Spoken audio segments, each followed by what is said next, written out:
오늘 우리에게 허락하신 말씀은 예레미야 46장 13절에서 28절까지의 말씀인데요. 저희는 18절에서 26절까지 읽겠습니다. 예레미야 46장 18절에서 26절까지입니다. 만군의 여호와라 일컫는 왕이 이르시되 나의 삶으로 맹세하노니 그가 과연 산들 중에 다볼같이 해변의 갈멜같이 오리라. 애굽에 사는 딸이여, 너는 너를 위하여 포로의 짐을 꾸리라. 노비 황무하며 불에 타며 주님이 없을 것이니라. 애굽은 힘이 아름다운 암송아지일지라도 북으로부터 새파리 떼가 줄곧 오리라. 또 그 중에 고용꾼은 살찐 송아지 같아서 돌이켜 함께 도망하고 서지 못하였나니 재난의 날이 이르렀고 벌받는 때가 왔으니라. 애굽의 소리가 뱀의 소리 같으리니 이는 그들의 군대가 벌목하는 자같이 도끼를 가지고 올 것임이라. 여호와의 말씀이니라. 그들이 황충보다 많아서 셀 수 없으므로 조사할 수 없는 그의 수풀을 찍을 것이라. 딸 애굽이 수치를 당하여 북쪽 백성의 손에 부침을 당하리로다. 만군의 여호와 이스라엘의 하나님께서 말씀하시니라.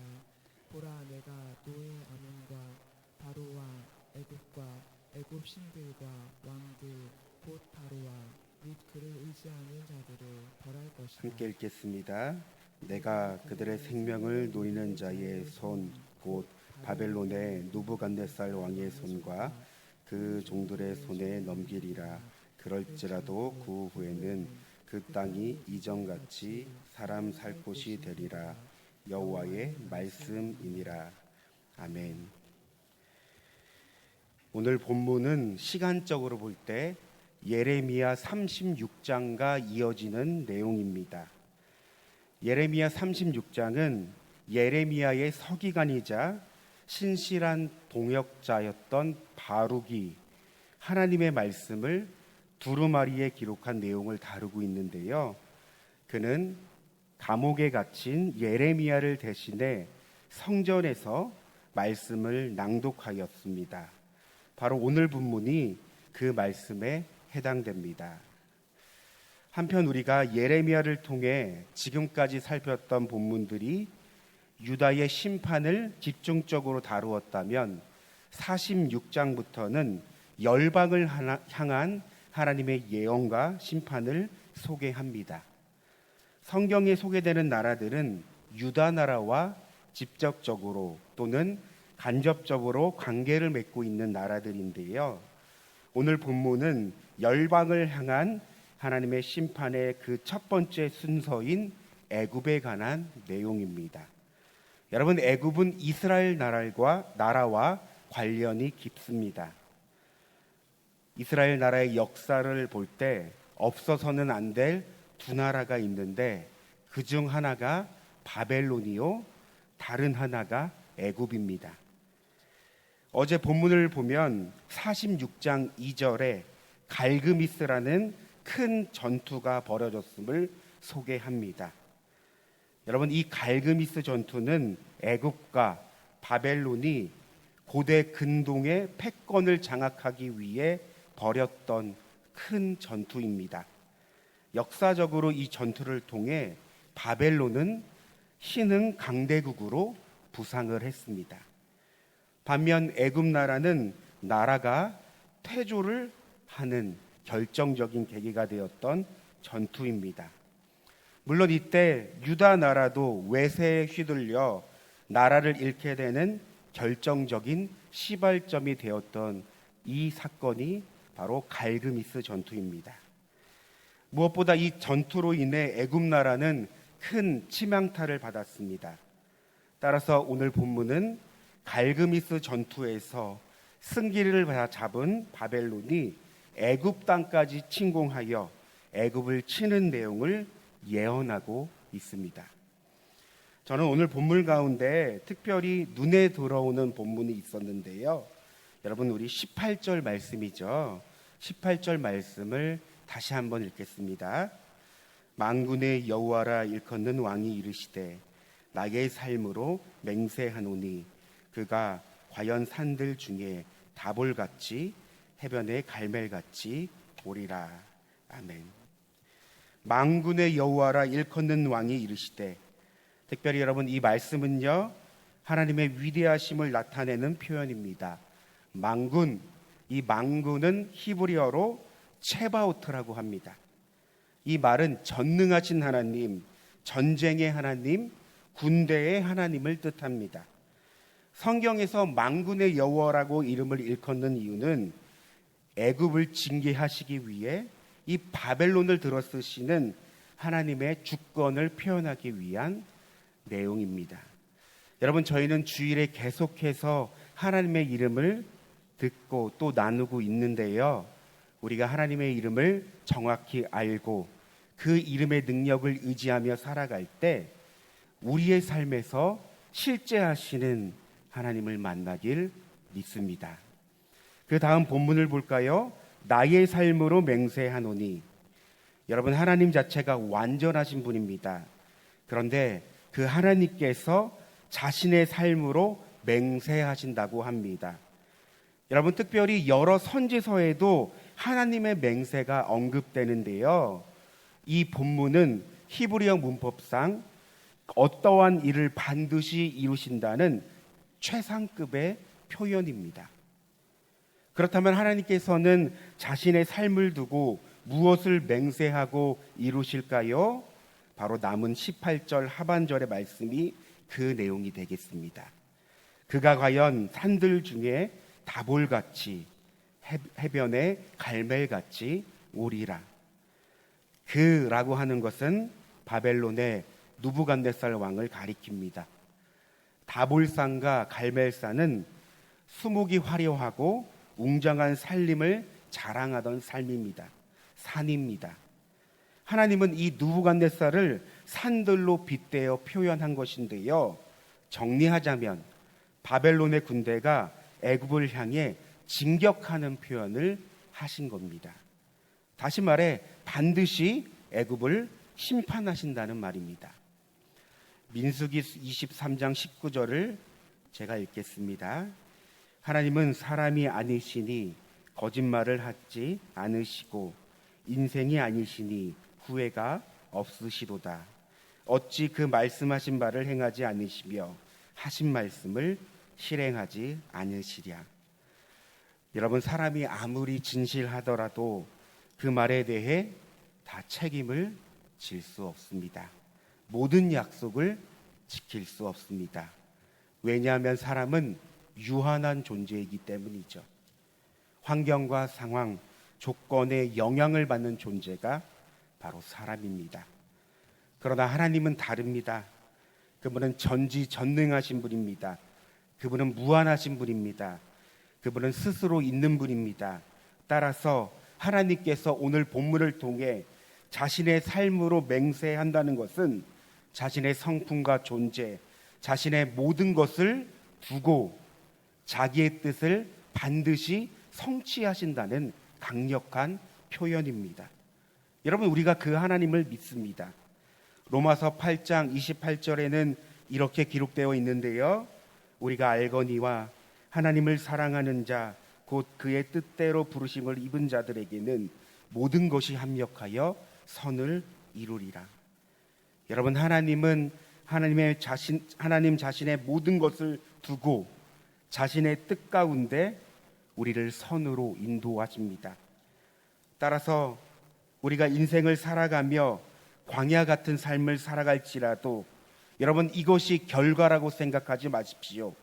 하나님은 오늘 본문처럼 자신의 모든 것을 두고 우리를 적과 꿀이 흐르는 가나안 땅으로 반드시 인도하실 겁니다.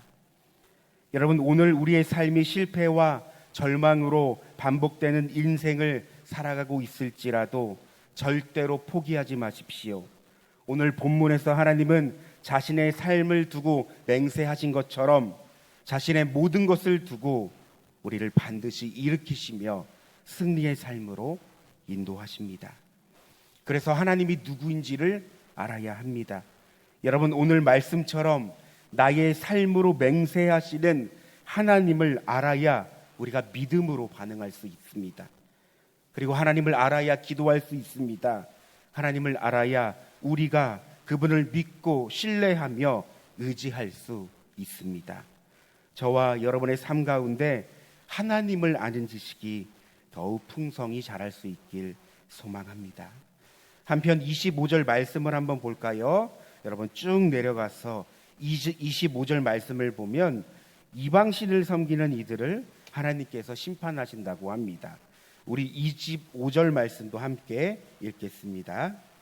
만군의 여호와 이스라엘의 하나님께서 말씀하시니라. 보라, 내가 노예 아몬과 바로와 애굽과 애굽신들과 왕들 곧 바로와 및 그를 의지하는 자들을 벌할 것이라. 아멘. 여러분, 지금 읽은 우리 25절 말씀도 그렇고 방금 전에 우리 18절 말씀도 그렇고 성경은 만군의 여호와라는 표현을 사용합니다. 특별히 우리가 성경을 보면요, 죄를 짓는 이들을 심판할 때 성경은 이렇게 기록하고 있습니다. 그러니까 무슨 뜻입니까? 하나님의 주권을 의미하며 하나님의 심판이 실현될 것을 다시금 확인하는 구절이라고 할 수 있습니다. 그런가 하면 우리는 이방신을 의지하는 사람들을 보게 됩니다. 여러분, 하나님은 그들을 심판하신다고 합니다. 사람은 독립적인 존재 같지만 무엇을 의지하며 살아가는 존재입니다. 그런데 여러분, 우리가 잘 아는 요리문답이 있습니다. 대한예수교총회 요리문답을 보면요, 가장 첫 번째 질문으로 이것을 질문합니다. 여러분, 무엇인지 아십니까? 사람의 제일 되는 목적은 무엇인가? 이것을 묻습니다. 그리고 이 답변으로는요, 하나님을 영화롭게 하고 영원토록 그를 즐거워하는 것이라고 말합니다. 영원토록 그를 즐거워한다. 여러분, 이것이 구체적으로 어떤 의미일까요? 저희는 그 답을 시편 73편 25절 이하의 말씀에서 찾을 수 있는데요, 이 말씀을 근거로 해서 답을 내린 겁니다. 제가 읽겠습니다. 하늘에서는 주 외에 누가 내게 있으리요? 땅에서는 주밖에 내가 사모할 이 없나이다. 여러분, 주밖에 내가 사모할 이 없나이다. 내가 사모할이라는 뜻을 히브리어로 살펴보면 기뻐하다, 즐거워하다, 기울다 라는 의미를 가지고 있습니다. 다시 말해 주님 밖에는 기뻐하고 즐거워할 이가 없다는 겁니다. 그러니까 오늘 관점으로, 오늘 본문의 관점으로 적용해 보면 사람이 기뻐할 대상, 즐거워할 수 있는 대상, 기울 수 있는 대상, 그러니까 한마디로 의지할 수 있는 대상은 오직 하나님뿐임을 성경은 말하고 있습니다. 여러분, 하나님은 우리가 우리의 모든 삶을 두고 하나님 자신을 의지하길 원합니다. 마치 하나님이 자신의 삶으로 맹세하듯이 하나님은 자신의 모든 것을 두고 그분의 뜻을 우리의 가운데 이루시는 것처럼 우리들도 이 세상에 다른 것이 아닌 하나님께 우리의 삶을 의지하길 원하십니다. 그러므로 오늘 하루가 우리의 모든 삶을 두고 하나님을 바라보며 하나님께 믿음으로 반응할 수 있길 소망합니다. 우리는 이때 우리 가운데 뜻을 행하시고 이루시는 하나님을 경험하고 만날 수 있습니다. 우리 다 함께 본문을 생각하며 기도하길 원하시는데요, 여러분, 이 시간 우리 본문을 보면 자신의 삶으로 맹세하시는 하나님을 볼 수 있습니다. 그러니까 자신의 모든 것을 두고 그분의 뜻을 이루시는 하나님입니다. 우리가 그 하나님을 바라보면서 하나님을 더욱더 알길 원합니다. 그리고 우리의 삶도 그분의 모든 것을 두고 우리를 인도하시는 그 하나님을 경험하고 또 오늘 하루 누릴 수 있도록 여러분 주님의 이름을 한번 부르시고 기도하겠습니다. 주여, 사랑과 은혜가 충만하신 하나님, 오늘 본문은 본격적으로 하나님께서 열방 나라에 대한 심판을 다루고 있음을 봅니다. 하나님은 그 첫 번째 순서로 애굽을 심판하십니다. 하나님은 자신의 삶으로 맹세하기까지 뜻을 이루신다고 오늘 말씀하셨습니다. 그러므로 하나님의 그 뜻은 절대 한치의 오차도 없습니다. 그분의 뜻을 정확히 이루시는 분이십니다. 하나님, 오늘 우리가 이 본문을 보면서 하나님의 뜻이 우리의 삶에도 이루어지길 원합니다. 하나님은 절대 선이셔서 우리를 늘 하나님의 뜻으로 선으로 인도하심을 믿습니다. 그러므로 우리가 하나님을 바라보며 믿음으로 반응할 수 있는 우리의 삶이 되게 하여 주시옵소서. 자신의 뜻을 이루시는 그 하나님을 믿음으로 바라볼 수 있는 귀한 은혜를 더하여 주시옵소서. 하나님은 우리의 삶을 통하여서 그분의 뜻을 이루시며 그분이 영광 받기를 원하십니다. 하나님, 우리가 더욱더 믿음 다하여 하나님을 알게 하여 주시고 그 우리의 삶 가운데 주님의 영광을 나타내시는 그분의 뜻을 행하시는 하나님을 더욱더 누릴 수 있고 경험할 수 있는 귀한 은혜를 허락하여 주시옵소서. 반면 하나님, 오늘 성경을 통해서 이방신들을 의지하는 자들을 봅니다. 하나님, 우리가 이 땅 가운데 태어나 살아가는 그 존재의 이유가 무엇입니까? 하나님을 향하여 의지하고 하나님으로 즐거워하는 우리들입니다. 그런데 하나님, 우리가 때때로 하나님이 아닌 세상의 것을 의지하며 세상의 것을 바라볼 때가 있습니다. 하나님, 오늘 말씀을 통해 우리의 마음을 고치시고 성령께서 우리의 마음을 주장하여 주셔서 우리가 의지할 대상은 오직 하나님 한 분뿐임을 하나님 다시금 고백하고 믿게 하여 주시옵소서. 우리 사람이 기뻐할 수 있는 대상, 즐거워할 수 있는 대상, 기울 수 있는 대상이 오직 하나님임을 다시 한번 깨닫고 우리가 고백할 수 있는 우리의 삶이 되길 원합니다.